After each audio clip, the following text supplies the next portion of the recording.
Alhamdulillah wassalatu wassalamu ala rasulillah. Alhamdulillahilladzi khalaqal mauta wal hayata liyabluwana ayyana ahsana amala. Wa asyhadu an la ilaha illallah wahdahu la syarikalah syahadata sidqin wa haqq. Wa asyhadu anna Muhammadan abduhu wa rasuluhu la nabiyya ba'dah. Allahumma alimna ma jahilna wanfa'na bima 'allamtana warzuqna ilman nafi'an ya rabbal alamin. Rabbi shrah li sadri wa yassir li amri wahlul 'uqdatam min lisani yafqahu qawli. Amma ma ba'd, hayyikum jami'an bi tahiyatil Islam. Assalamualaikum warahmatullahi wabarakatuh. Alhamdulillah, segala puji bagi Allah Subhanahu wa taala. Bapak-bapak dan ibu-ibu sekalian, para ikhwan dan akhwat yang Allah muliakan, pada kesempatan pagi hari ini, subuh hari ini, tanggal 25 Jumadil Akhirah 1445 Hijriah, atau yang bertepatan juga dengan tanggal 7 Desember 2027 Januari ya. 7 Januari 2024 ya, tahun baru ya. Allah Subhanahu wa taala dengan karunia dan dengan kasih sayang serta izin dan kuasanya berkenan menghadirkan kita, raga, pikiran dan hati kita untuk sama-sama memenuhi perintah di antara perintah Allah Subhanahu wa taala, yaitu menuntut ilmu di kediamannya yang mulia ini di Masjid Al-Muhajirin Gunung Putri. Semoga kehadiran kita di majelis yang mulia, di masjid, di rumahnya yang mulia ini menjadi wasilah Allah Subhanahu wa taala angkat derajat kita menjadi hamba-hambanya yang mulia.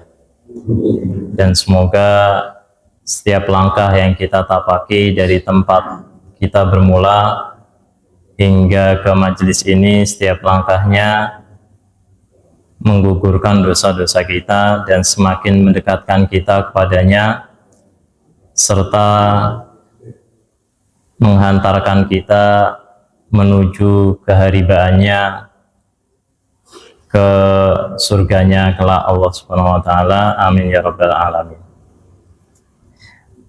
Para ikhwan dan akhwat, bapak-bapak dan ibu sekalian Allah muliakan, pada kesempatan subuh hari ini insyaallah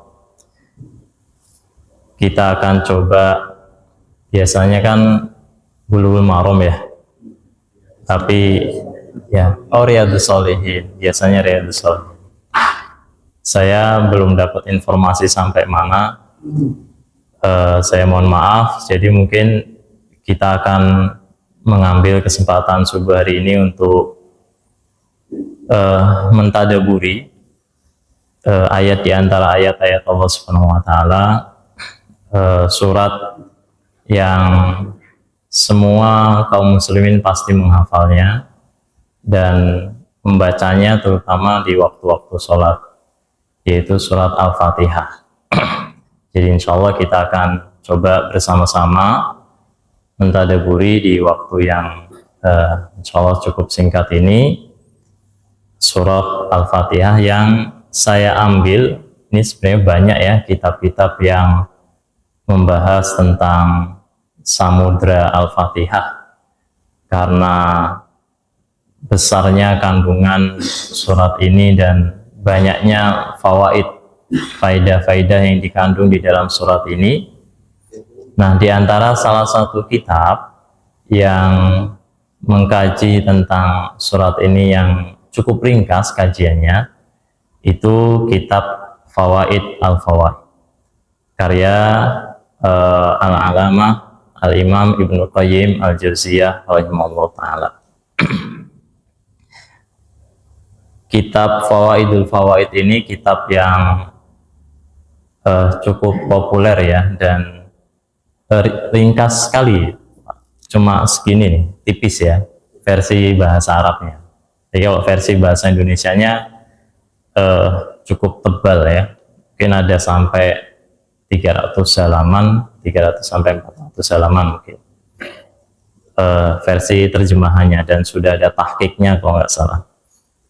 Tapi kitab yang ringkas ini banyak sekali materi-materi, faidah-faidah yang sangat bermanfaat untuk kita. Makanya kitab ini dinamakan kitab Fawaidul Fawaid, yang artinya fawaid itu bentuk jamak dari faidah, itu faidah-faidah yang mengandung banyak sekali faidah-faidah, semacam kumpulan kolom ya, atau artikel-artikel yang ditulis oleh Ibnul Qayyim Al-Jauziyah, kemudian dikumpulkan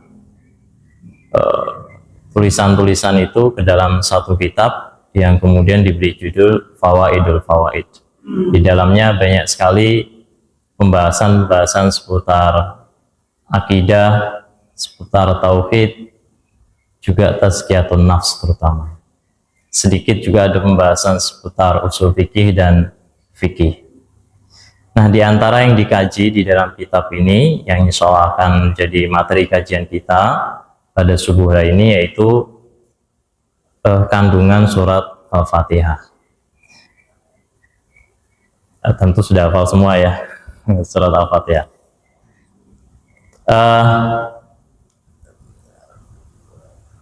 Bapak-bapak dan ibu sekalian Allah muliakan, beliau mulai pembahasan kandungan surat Al-Fatihah ini dengan satu ungkapan, lil insani kuwatan, manusia itu memiliki dua kekuatan, kuwatun ilmiyah nazariyah wa kuwatun amaliyah iradiyah. Kekuatan yang pertama yaitu kekuatan ilmu dan pemikiran. Kekuatan yang kedua yaitu kekuatan amal dan kehendak. Wa sa'adatuhu tammah mauqufatun ala istikmali quwwataihil ilmiyah wal iradiyah. Dan kebahagiaan manusia yang sempurna itu terletak pada kemampuannya memanfaatkan dua kekuatan ini, kekuatan ilmiah, pemikiran, dan kekuatan amaliyah, kehendak. Wastikmal al-quwwah al-ilmiyah innama yakunu bima'rifati fatirihi wa bari'ihi. Kemudian beliau merinci ya, dua kekuatan itu. Kekuatan yang pertama itu kekuatan ilmu, beliau rinci, itu terletak pada pengetahuan manusia terhadap Allah Subhanahu wa Ta'ala. Satu, ini nanti ada banyak nih pengetahuan atau kekuatan ilmu, kekuatan ma'rifah manusia itu terletak pada banyak hal. Yang pertama dan paling utama itu adalah pengetahuan manusia terhadap Allah Subhanahu wa Ta'ala. Jadi seorang itu dikatakan punya pengetahuan yang baik, akalnya bagus, akalnya lurus dan jernih, manakala ia memiliki pengetahuan terhadap Allah Subhanahu wa Ta'ala dengan baik. Maka dikatakan dia orang yang alim, ya, orang yang ilmuwan kata kita ya di dalam agama. Dalam agama. Dan beliau mengatakan bima'rifati fatirihi, yaitu dengan mengenali siapa penciptanya. Siapa yang menciptakan kita, Pak? Allah Subhanahu wa Ta'ala. Allah Subhanahu wa Ta'ala berfirman ya di dalam satu ayatnya, huwallazi khalaqalakum ma fil ardi jami'a. Dialah yang menciptakan bagi kalian segala yang ada di bumi untuk kita. Bukan hanya segala yang ada di bumi itu diciptakan untuk kita sendiri, ya. Allah Subhanahu wa Ta'ala lah yang menciptakan. Ya ayyuhan nasu budu rabbakumul ladzi khalaqakum. wahai manusia, sembahlah Tuhan yang menciptakan kalian. Ya, ini menjelaskan kepada kita bahwa Allah lah yang menciptakan kita, dan untuk tujuan ibadah kita diciptakan. Ya kan? Allah Subhanahu wa taala di dalam ayat yang lain kan mengatakan, wa ma khalaqtul jinna wal insa illa liya'budun. Aku yang menciptakan, tidaklah aku menciptakan manusia. Ya, berarti Allah Subhanahu wa taala yang menciptakan. Ini pengetahuan yang paling dasar, Pak. Pengetahuan yang paling dasar, tapi dia pengetahuan yang paling utama yang wajib dimiliki oleh manusia. Hatta orang-orang kafir, orang-orang musyrik, orang-orang kafir Quraisy pun memahami bahwa yang menciptakan mereka itu adalah Allah Subhanahu wa taala. Ya, dan mereka tahu, bahkan jin, ya, setan pun ya meyakini bahwasanya yang menciptakan mereka itu Allah Subhanahu wa taala. Maka naif sekali ada manusia yang tidak memahami, tidak mengetahui, ya, atau bahkan lebih sombong lagi tidak mengakui bahwasanya dia diciptakan oleh Allah Subhanahu wa taala. Allah Subhanahu wa taala mengatakan, afillahi syakkun fatiris samawati wal ard. Apakah terhadap Allah itu ada keraguan bahwa Allah yang menciptakan langit dan bumi dan segala yang ada di dalam isinya. Wa ma'rifati asma'ihi wa sifatihi. Ini bagian yang kedua. Setelah pengetahuan terhadap Allah Subhanahu wa taala, ya, kesempurnaan akal manusia itu yang karenanya kebahagiaan itu terletak padanya, itu terletak pada pengetahuan manusia terhadap asma wa sifat Allah Subhanahu wa taala. Asma'il husna wa sifatihil ulia. Tapi ini para ulama di bidang akidah mereka khilaf ya tentang jumlah asma dan sifat Allah Subhanahu wa taala. Sebagian ulama ya memahami bahwa asma'ullah wa sifatuhu itu banyak sekali, ya, tidak terbatas, bahkan pada 99 nama yang biasanya tertulis di dalam Al-Quran ya, yang sering kita hafal, atau tidak terbatas pada 7 nama atau 12 nama ya. Tapi ada juga ya di kalangan Asy'ariyah yang memahami ya, sebagiannya memahami 7 nama, sebagiannya memahami 12 nama. Ala kulli hal ya, terlepas dari khilaf itu, kesempurnaan pengetahuan manusia itu terletak pada pengetahuannya terhadap asma dan sifat-sifat Allah Subhanahu wa taala. Nanti akan kita elaborasi relevansinya atau relasinya dengan surat Al-Fatihah. Wa ma'rifatit tariqil lati tusilu ilaihi. Ini yang ketiga. Kesempurnaan akal manusia yang ketiga terletak pada pengetahuannya terhadap jalan yang bisa menghantarkannya menuju Allah Subhanahu wa taala. Ketika dia memahami bahwa Allah Subhanahu wa taala itu sebagai zat yang menciptakannya dengan nama-nama dan sifat-sifatnya yang mulia, dia juga harus mengetahui bagaimana caranya mendekatkan diri kepada Sang Pencipta.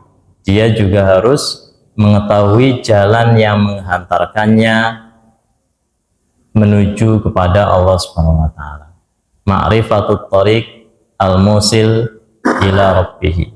Mengetahui jalan yang menghantarkan dia kepada Allah Subhanahu wa taala. Dan ini wajib ya. Allah Subhanahu wa taala berfirman di dalam satu ayat yang lain, ya ayyuhalladzina amanu taqullaha wabtaghu ilaihil wasilata wajahidu fi sabilihi la'allakum tuflihun. Hai orang-orang yang beriman, bertakwalah kalian kepada Allah, wabtaghu ilaihil wasilah, dan carilah wasilah, carilah jalan yang menghantarkan kalian kepadanya. Sebagian ulama menafsirkan makna al-wasilah itu adalah ibadah. yaitu mengibadahi Allah Subhanahu wa taala. Nanti juga ada sangat erat kaitannya dengan surat Al-Fatihah yang kita hafalkan ya. Kemudian Imam Ibnu Qayyim Al-Jauziyah rahimahullah taala di dalam kesempatan yang lain mengatakan al-jahlu bit-thariq, ketidaktahuan seseorang kepada jalan itu yuaddi ila faidatin qalilah wa ta'bin katsir. Orang yang tidak tahu jalan itu menyebabkan dia hanya mendapatkan manfaat yang sedikit, tapi payahnya begitu banyak. Ya nggak Pak?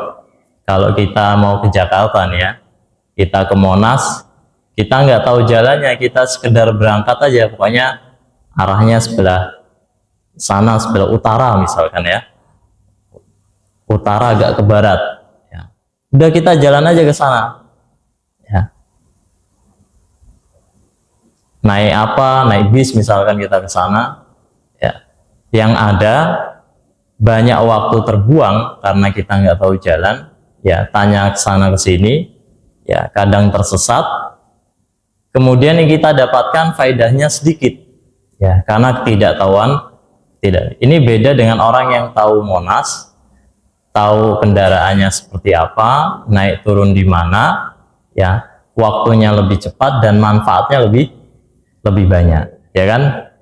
Ya Mbak, tadi saya kesini cuma sempat bingung tadi, agak kelewat tadi dari jalan tol, ya kelewat, ya. Akhirnya 5 menit agak seharusnya bisa lebih awal nyampe ya di sini.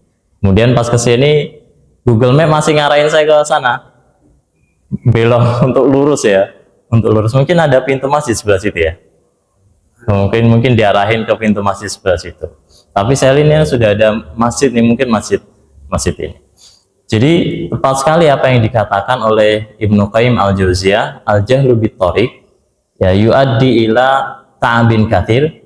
Orang yang nggak tahu itu menyebabkan orang itu cepat capek ya, wa faidatin qalilah, dan faidahnya dia cuma dapat sedikit. Begitu dalam ilmu dunia pun seperti itu, ya kan? Orang yang punya usaha ya, dia mulai usaha ya, tapi udahlah modal nekat saja dia usaha. Pasti keuntungan yang dia dapat sedikit, capeknya lebih banyak.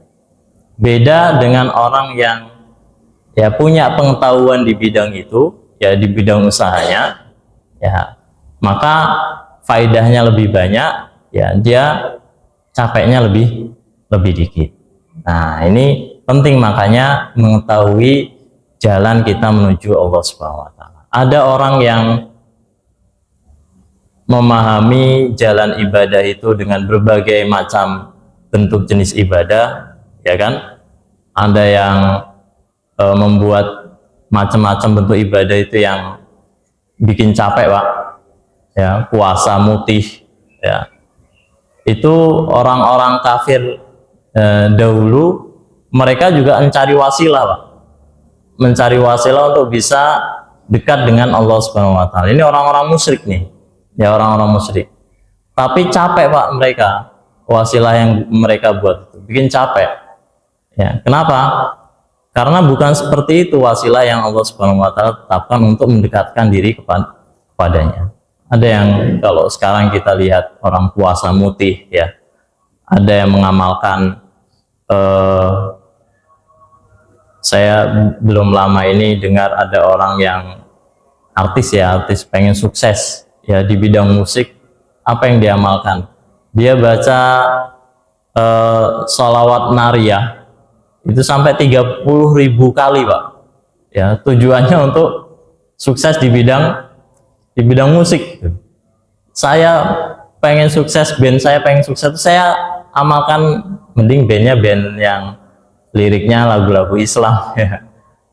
Dia amalkan sholawat nariyah itu 30.000 sekian kali. Padahal kalau dia tahu jalan menuju Allah Subhanahu wa taala itu tidak perlu secapek-capek itu. Wa ma'rifati afatiha, dan juga mengetahui rintangan-rintangan yang harus dia hadapi di dalam menempuh jalan menuju Allah Subhanahu wa taala. Gangguan-gangguannya. Bahwasanya Allah Subhanahu wa taala menciptakan di dalam diri manusia itu ada jin setan, yaitu jin korin yang selalu membujuk dia ya menyimpang dari jalan yang lurus ya. Dan juga Allah Subhanahu wa taala menciptakan di dalam diri manusia itu hawa nafsu yang apabila dia turuti hawa nafsu itu menyebabkan dia keluar dari jalan yang lurus. Nah, ini afat, ini adalah di antara bentuk rintangan-rintangan yang Allah Subhanahu wa taala siapkan di dalam seseorang menempuh jalan menuju Allah Subhanahu wa taala agar dia bisa menghadapi segala macam rintangan itu. Wa ma'rifati nafsihi, ini pengetahuan berikutnya yang keempat ya, kelima ya, dan mengetahui dirinya, ma'rifatun nafs, wa ma'rifati uyubiha, dan aib-aib yang ada pada dirinya.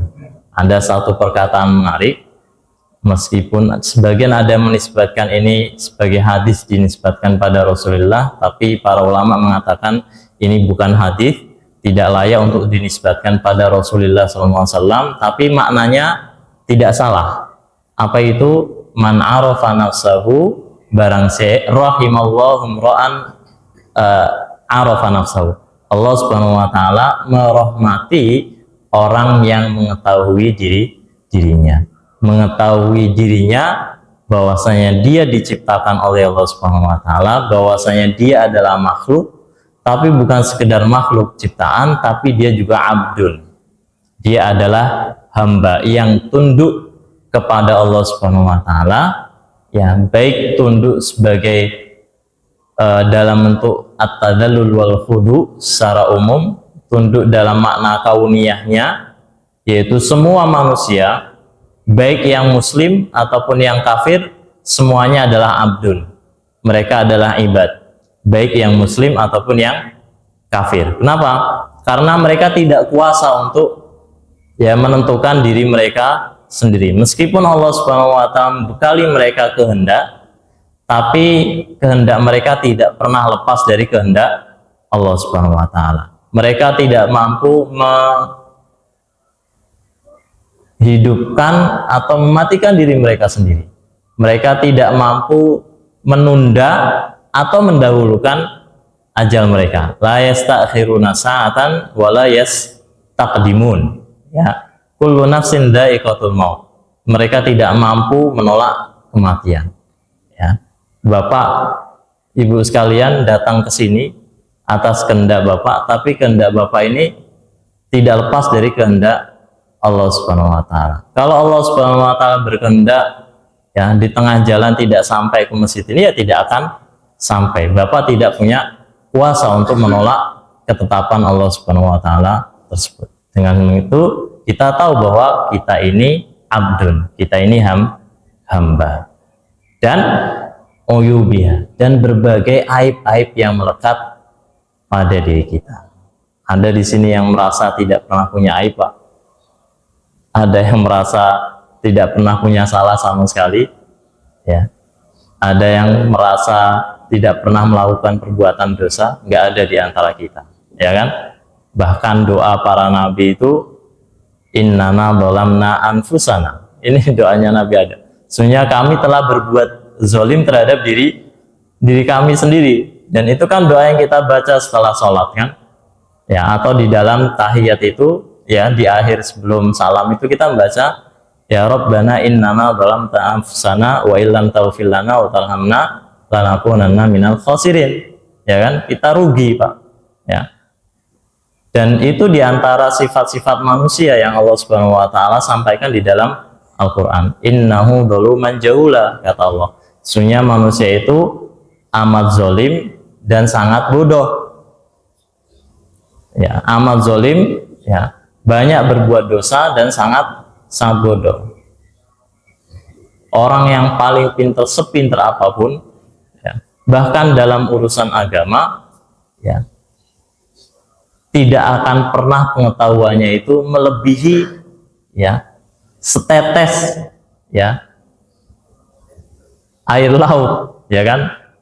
Satu ketika Allah Subhanahu wa taala saat menurunkan ayat wa ma utitum minal ilmi illa qalila, dan tidaklah kalian diberi ilmu kecuali sedikit. Ya, ketika ayat ini turun, orang-orang Yahudi itu ngeledek Nabi Muhammad, Pak. Kata orang Yahudi, loh Tuhanmu ini aneh, kata orang Yahudi. Ya, naudzubillah min dzalik, pada Muhammad. Katanya engkau diberi Al-Quran, dan Al-Quran ini samudra ilmu. Tapi kenapa Tuhanmu mengatakan wa ma utitum minal ilmi illa qalil, dan tidaklah kamu diberi ilmu ya kecuali sedikit. Ya, berarti ilmu yang kamu miliki ini sedikit, wahai Muhammad. Ya. Atau kalau minal ilmi illa qalila itu dikaitkan dengan Taurat, ya kitabnya orang-orang Yahudi, ya mereka mengatakan bahwa loh, Taurat itu kan isi kandungannya luas, itu kan firman Allah Subhanahu wa taala, ya kalam Allah Subhanahu wa taala. Kenapa dikatakan ya tidaklah itu melainkan sedikit? Lalu Allah Subhanahu wa taala menjawab di dalam surat Al-Kahfi, ya di bagian akhir surat Al-Kahfi itu ya, yang menjelaskan bahwa kalau saja laukanal bahru midadal li kalimati rabbih la nafidal bahru qabla an tanfadi kalimatu rabbih walau ji'na bimithlihi madada. Ya kan, kalau misalkan laut itu dijadikan tinta ya untuk menulis kitab kalimat-kalimat Allah Subhanahu wa taala, ya niscaya tidak akan cukup. Bahkan kalau ditambah berkali lipat jumlah lautan itu tidak akan mampu menulis semua pengetahuan Allah Subhanahu wa taala. Jadi tepat sekali ya. Bahkan Rasulullah Shallallahu alaihi wasallam sendiri mengkonfirmasi betapa Rasulullah Shallallahu alaihi wasallam itu bukanlah orang yang tahu banyak hal. Satu ketika para sahabat ridwanullahi alaihim sedang mengawinkan dua jenis kurma, itu pakainya metode apa itu? Stek apa ya? Bukan stek, apa yang kalau dua jenis batang itu di stek ya, stek digabungkan itu. Lalu Rasulullah SAW mendapati mereka mengawinkan, ya Rasul bertanya ukama kalau SAW, apa yang sedang kalian lakukan? Kalau sekiranya kalian tidak melakukan hal itu, tentu akan lebih baik. Akhirnya para sahabat seperti yang diminta oleh Rasul tidak melakukan hal itu, tidak jadi mengawinkan dua jenis kurma. Lalu beberapa waktu kemudian Rasulullah SAW menemui mereka dan mendapati kebun kurma mereka tidak panen seperti biasanya, seperti mereka dulu mengawinkan. Kemudian Rasul bertanya, apa yang terjadi dengan kurma kalian? Wahai Rasul, dulu engkau pernah mengatakan kepada kami kada wa kada, demikian dan demikian. Kemudian apa kata Rasul? Antum a'lamu bi umuri dunyakum. Dalam urusan-urusan dunia kamu lebih tahu. Rasul mengkonfirmasi sendiri bahwa dalam urusan dunia Rasul bisa jadi tidak lebih tahu dibandingkan kalian. Kalian bisa jadi lebih tahu dibandingkan saya dalam urusan-urusan dunia. Kemudian di dalam hadis itu juga Rasul mengatakan bahwasanya al ulama warathatul anbiya. Ulama itu pewaris para nabi, yang menjelaskan kepada kita bahwasanya keilmuan Rasulullah SAW yang tidak mampu ditandingi oleh manusia itu keilmuan Rasulullah SAW kepada Allah Subhanahu wa Ta'ala. Di dalam urusan agama tidak ada satupun manusia di muka bumi ini yang bisa menandingi pengetahuan Rasulullah SAW.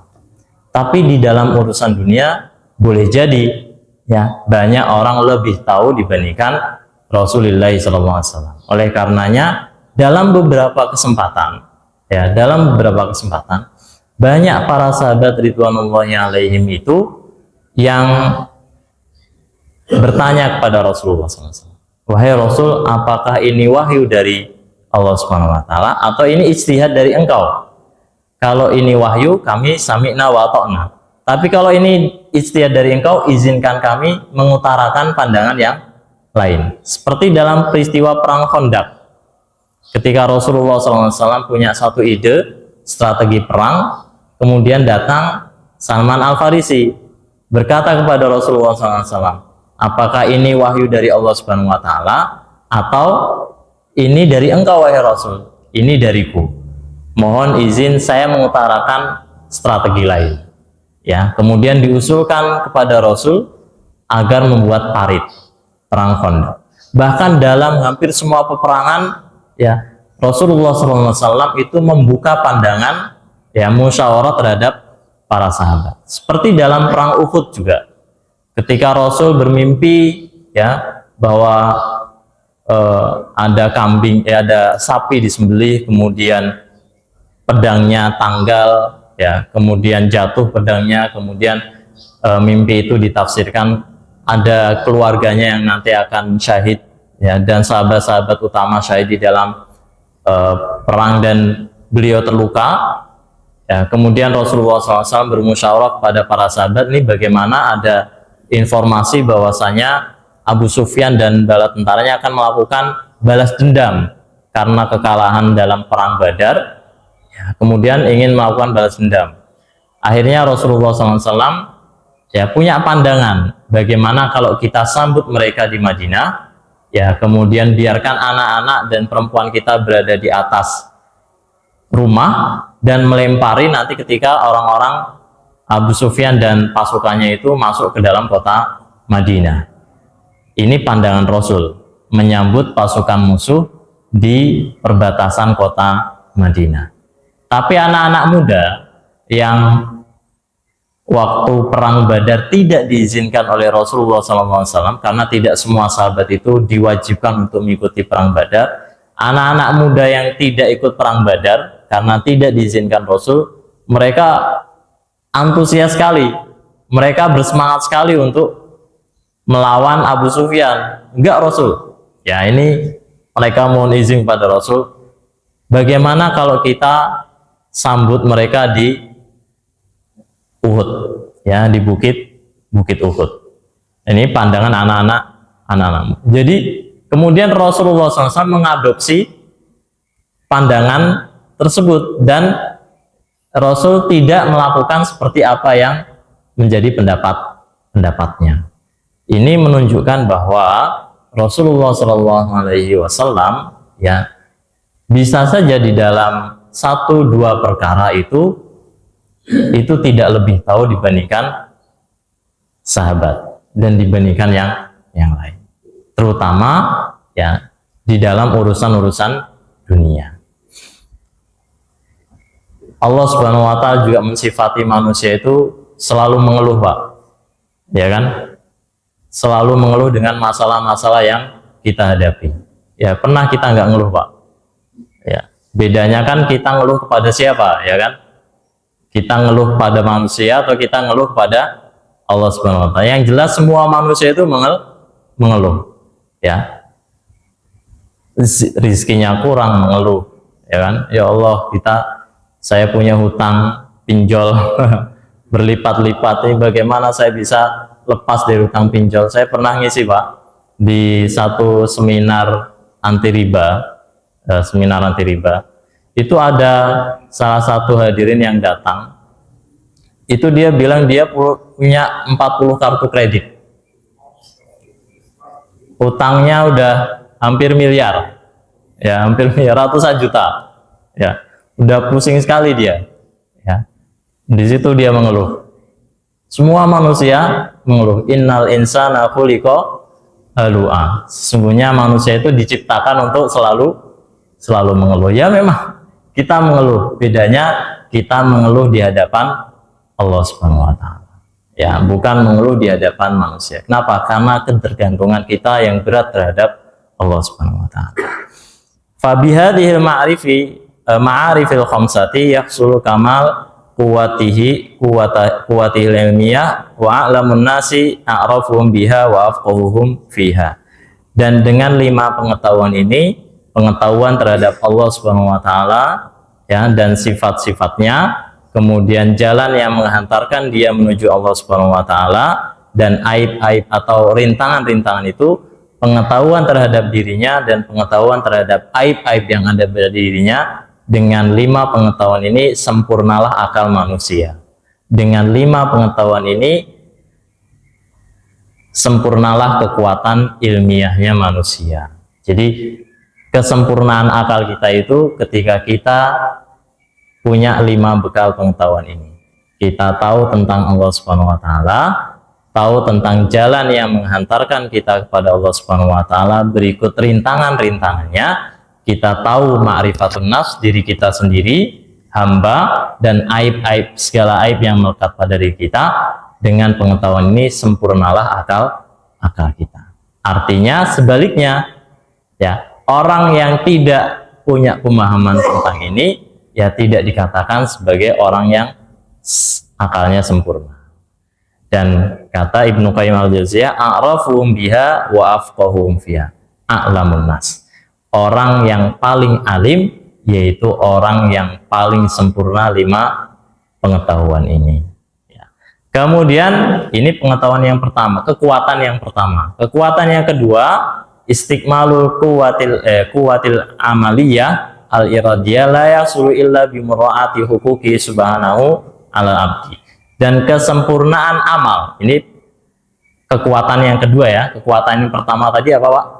Kekuatan pemikiran, ilmu. Kekuatan yang kedua yaitu kekuatan amal. Dan kekuatan amal, kehendak manusia itu terletak pada muraati huquqihi subhanahu ala abdi, yaitu menjaga hak-hak Allah Subhanahu wa taala dalam amal, ya, di dalam amal. Wal qiyam biha ikhlasan wa sidqan wa nusqan wa ihsanan wa mutabatan wa syuhudan liminnatihi alaihi, dan menunaikan hak-hak Allah Subhanahu wa taala dalam amal-amal kita itu dengan penuh keikhlasan dan penuh kejujuran dan ihsanan, pengetahuan bahwasanya Allah Subhanahu wa taala melihatnya meskipun dia tidak melihat Allah Subhanahu wa taala. Jadi perasaan selalu terawasi. Ketika orang beramal dengan penuh keikhlasan, berbuat apapun itu, amal-amal duniawi, ya, selama itu amal itu baik ya, atau amal-amal ukhrawiyah selama dia sesuai dengan sunnah-sunnah Rasulullah SAW, apapun itu, ya, ketika dia ikhlas karena Allah Subhanahu wa taala, maka inilah kesempurnaan amal. Inilah kesempurnaan. Bahkan urusan-urusan dunia, Pak, ya kan? Kita makan, kita minum kan urusan dunia. Tapi ketika kita menyandarkan urusan dunia ini ikhlas karena Allah Subhanahu wa taala, dia menjadi ibadah.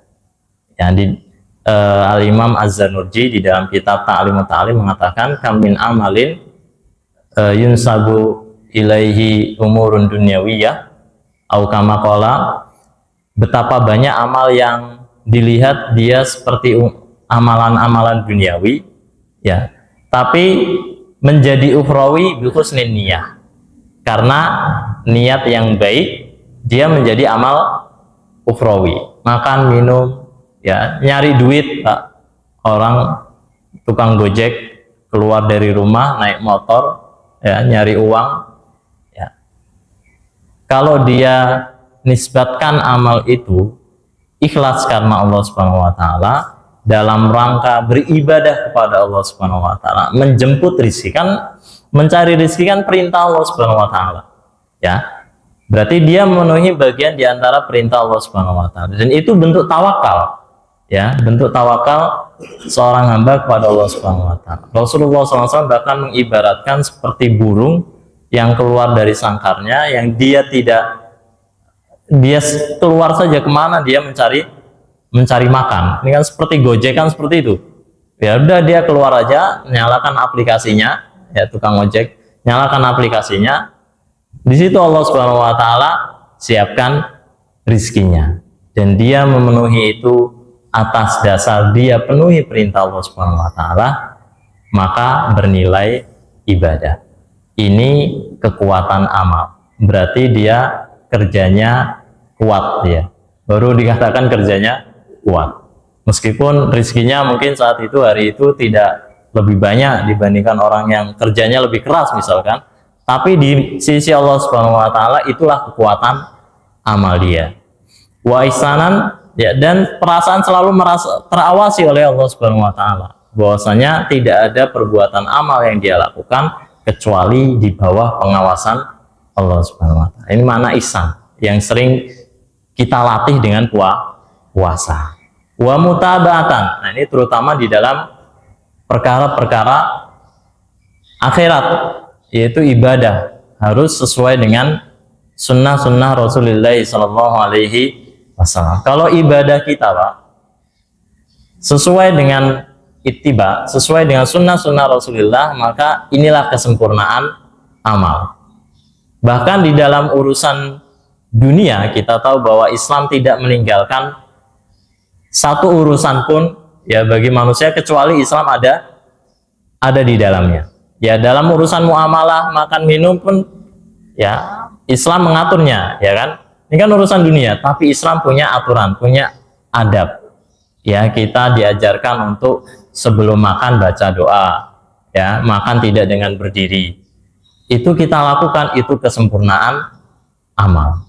Ya, mutaba'atan, yaitu ittiba terhadap sunnah-sunnah Rasulullah Sallallahu Alaihi Wasallam. Wa syuhudan liminnatihi alaihi, dan memahami bahwasanya apa yang dia amalkan itu tidak pernah keluar dari karunia Allah Subhanahu wa taala.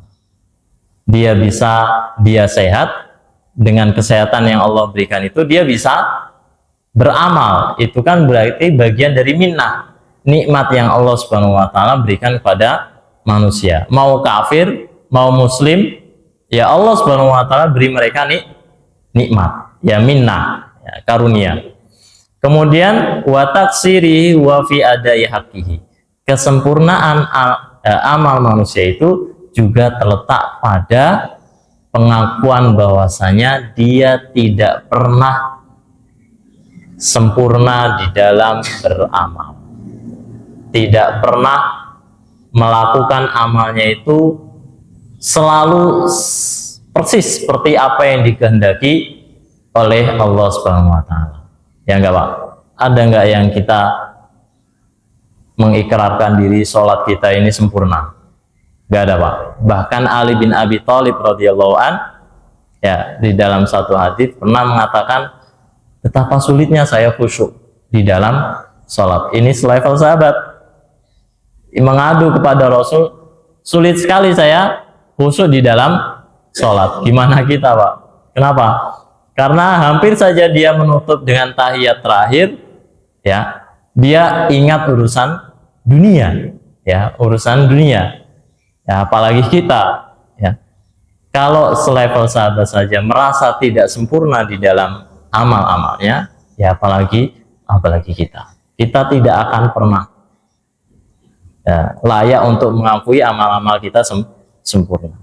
Ya, kita beramal, ya, beramal dengan upaya amal kita itu sesuai dengan apa yang Allah Subhanahu wa taala kehendaki, tapi tetap dengan satu pengetahuan bahwasanya kita tidak pernah beramal secara sempurna. Tapi justru itulah letak kesempurnaan amal manusia. Justru ketika orang begitu sombong mengatakan bahwa dia sudah ya mengamalkan dengan sempurna, justru itu aib yang ada pada dirinya. Justru itu kelemahan kekuatan amalnya. Fa huwa mustahyi min muwajahatihi bitilkal hikmah, dan dia malu dengan amal-amalnya itu yang tidak pernah sempurna dan yang selalu kurang di dalam amalnya itu ketika berhadapan-hadapan dengan Allah Subhanahu wa taala. Dia malu di hadapan Allah Subhanahu wa taala, tunduk, dia tidak pernah bisa mengamalkan seperti apa yang Allah kehendaki. Selalu ada kekurangan di dalam amal-amalnya. Ya, apapun itu ya, di dalam urusan ibadah, dalam urusan pekerjaan, dunia, ya kita tidak pernah sempurna di dalam menunaikan amal kita. Li ilmihi annaha duna ma yastahiqu alaihi wa duna duni dari. Karena dia tahu bahwasanya apa yang dia lakukan itu tidak pernah memenuhi seperti apa yang menjadi hak-hak Allah Subhanahu wa taala. Wa annahu la sabila lahu ila istikmali hatainil quwataini illa bi. Nah, sekarang pengetahuan ya bahwasanya dua kekuatan itu tidak akan pernah dia peroleh illa bima'unatihi, kecuali pertolongan Allah Subhanahu wa taala. Kita bisa ibadah, mungkin khusyuk, kita bisa beramal, bekerja dalam urusan dunia, kita belajar, kita punya pengetahuan dalam urusan agama, semua itu tidak pernah kita raih kedua kekuatan itu illa bima'unati, kecuali dengan pertolongan Allah Subhanahu wa taala. Ya enggak, Pak? Ya kan? Kita sini kan belajar nih, ya, ngikuti kajian. Ada enggak yang lepas dari pertolongan Allah Subhanahu wa taala? Enggak ada di antara kita. Bapak, saya bisa ke sini, bisa jalan kaki ya karena pertolongan Allah Subhanahu wa taala.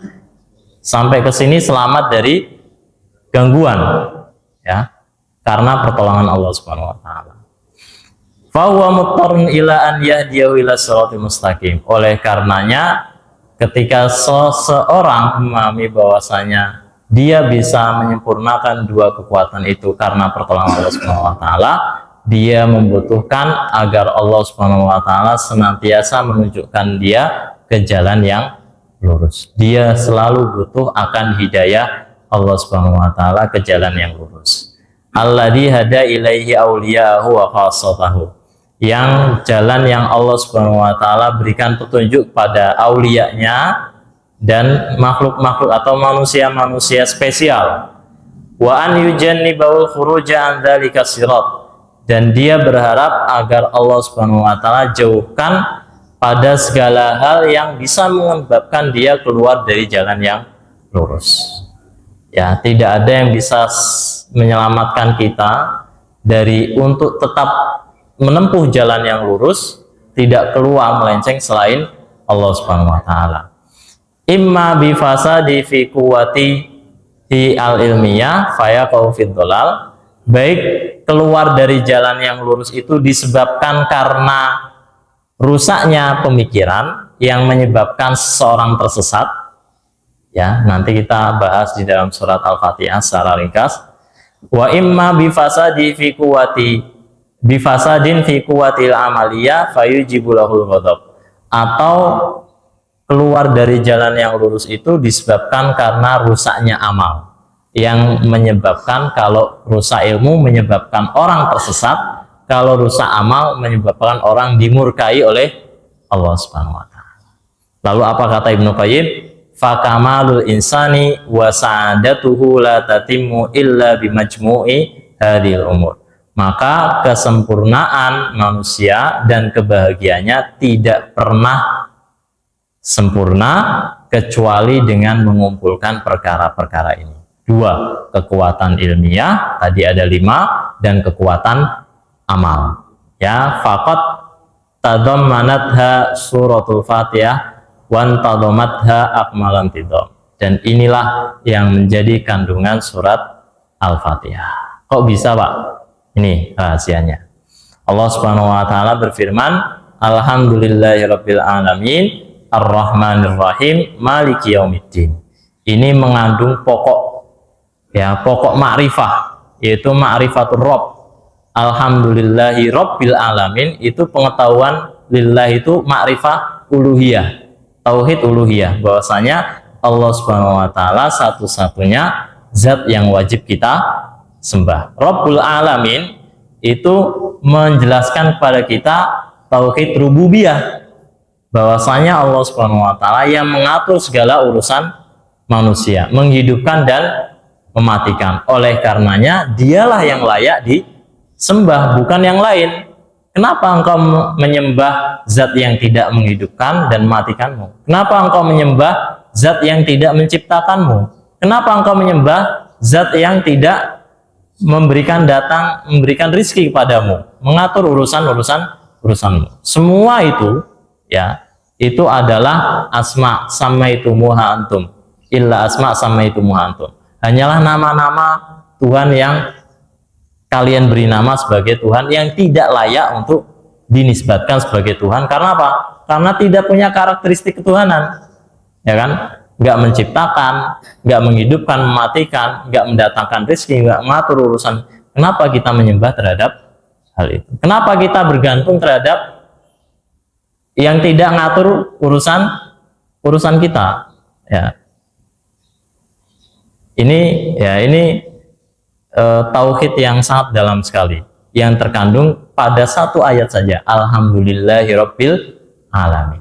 Ar-Rahmanir Rahim, yang maha pengasih lagi maha penyayang. Ini sifat rahmah itu, kata para ulama, adalah sifat yang menjadi induk dari sifat-sifat Allah Subhanahu wa Ta'ala. Semua sifat-sifat nama-nama Allah Subhanahu wa Ta'ala itu pokoknya adalah Ar-Rahmanir Rahim, maha pengasih lagi maha penyayang. Wal asma'al madhkura fi hadhihi surah hiya usulul asma'il husna. Nama-nama ini Allah Subhanahu wa Ta'ala, Rabb, Allah, Ar-Rabb, Ar-Rahman, Ar-Rahim, ini adalah nama-nama pokok dari segala asma Allah Subhanahu wa Ta'ala. Kemudian iyyaka na'budu wa iyyaka nasta'in. Ini menjelaskan kepada kita ma'rifatut thoriq tadi, bahwasanya jalan kita menuju Allah Subhanahu wa Ta'ala, ya, pengetahuan kita terhadap jalan kita menuju padanya itu terkandung pada iyyaka na'bud, mengibadahi hanya kepadanya, tidak beribadah kepada selain Allah Subhanahu wa Ta'ala. Wa iyyaka nasta'in, dan hanya kepada engkau kami meminta pertolongan. Ibadah kita ini tidak akan bisa kita wujudkan tanpa jalan pertolongan Allah Subhanahu wa Ta'ala. Oleh karenanya kita memohon hanya kepada Allah Subhanahu wa Ta'ala. Kita memohon pertolongan hanya kepada Allah. Dan pertolongan yang paling layak untuk kita mohonkan kepada Allah Subhanahu wa Ta'ala yaitu pertolongan agar kita senantiasa mengingatnya, mensyukuri nikmatnya, dan selalu bisa atau ihsan di dalam beribadah kepadanya. Ini doa yang sering kita rapal, Pak, ya kan? Allahumma apa, Pak?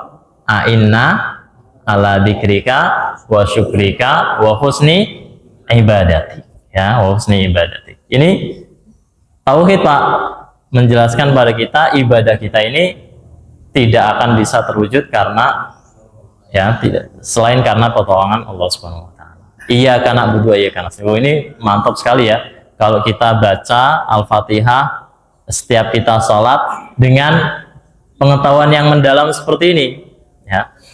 Ihdinas siratal mustaqim, ya tadammanu bayan annal abda la sabila lahu ila sa'adati ila bistiqomati ala siratal mustaqim. Bahwasanya kita tidak akan pernah bisa mendapatkan hidayah dari Allah Subhanahu wa Ta'ala kalau enggak kita menempuh jalan yang lurus. Jadi hidayah kita itu, ya, yang Allah Subhanahu wa Ta'ala berikan kepada kita manakala kita berada di jalan yang lurus. Ini makna istiqomah, Pak. Istiqomah sering kita maknai ya, Pak, istiqomah. Harus istiqomah dong dalam amal. Continue.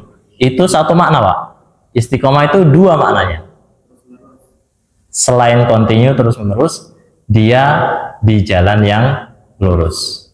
Ya, di jalan yang lurus. Jadi istiqomah itu ada makna al-istimroriyah atau al-luzum, konsisten, ya, continue, tapi dia juga maknanya istiqomah itu lurus. Jadi konsisten di jalan yang lurus, itu makna istiqomah. Tapi yang jelas istiqomah itu selalu di jalan yang lurus, Pak. Enggak dikatakan istiqomah dalam kemunafikan. Enggak, salah itu. Kenapa? Munafik saja bukan lurus, ya. Dia istiqomah dalam maksiat. Ya, ini salah maknanya, ya. Enggak layak kata istiqomah dinisbatkan ke dalam kemaksiatan. Karena kemaksiatan itu bukan jalan yang lurus. Ihdinas siratal mustaqim. Satu ayat lagi, ya. Ghairil maghdubi alaihim waladhdallin, ya. Yang tidak dimurkai atas mereka dan tidak pula orang-orang yang sesat. Ini yang tidak mendapatkan minnah atau tidak mendapatkan hakikat nikmat Allah Subhanahu wa taala, yaitu bisa beribadah karena pertolongan Allah Subhanahu wa taala dan bisa menempuh jalan yang lurus karena hidayah Allah Subhanahu wa taala. Tapi ada orang yang tidak mendapatkan ini, orang-orang yang rugi, yaitu orang-orang yang dimurkai dan orang-orang yang sesat. Siapa orang yang dimurkai, Pak? Orang yang dimurkai itu orang yang tidak sesuai amalnya. Ya kan tadi disebutkan fasad, ya, fasad fi quwwatil amaliyah yujibulahul ghadab. Yang rusak amalnya itu menyebabkan dia menyebabkan dia meraih kemurkaan Allah Subhanahu wa taala. Sebagian ulama tafsir menisbatkan al-maghdubi alaihim ini kepada orang-orang Nasara. Kenapa? Karena dia orang-orang Yahudi, orang-orang Yahudi. Dia akalnya tahu bahwasanya Allah Subhanahu wa taala, ya, yang menciptakan mereka, ya. Ini orang-orang Yahudi. Dia tahu bahwasanya Nabi Muhammad SAW itu adalah nabi. Sifat-sifatnya sudah disebutkan di dalam Taurat, ya kan? Bahkan ya'rifunahu kama ya'rifu abna'ahu, kata Allah. Orang-orang Yahudi itu tahu Muhammad itu adalah nabi seperti mereka tahu anak-anaknya, ya. Tapi apa? Pengetahuan itu karena kedengkian di dalam hati mereka tidak menyebabkan mereka beramal mengimani Nabi Muhammad SAW. Maka mereka orang-orang yang maghdub alaihi, orang-orang yang dimurkai oleh Allah Subhanahu wa taala. Rusak amalnya. Mungkin berilmu tapi amalnya rusak. Waladhdallin, dan orang-orang yang sesat. Orang-orang yang sesat itu orang-orang yang rusak ilmunya, ya, orang-orang yang rusak ilmunya. Ya, ini dinisbatkan sebagian oleh ahli tafsir ad-dhallin itu orang-orang Nasara. Kenapa?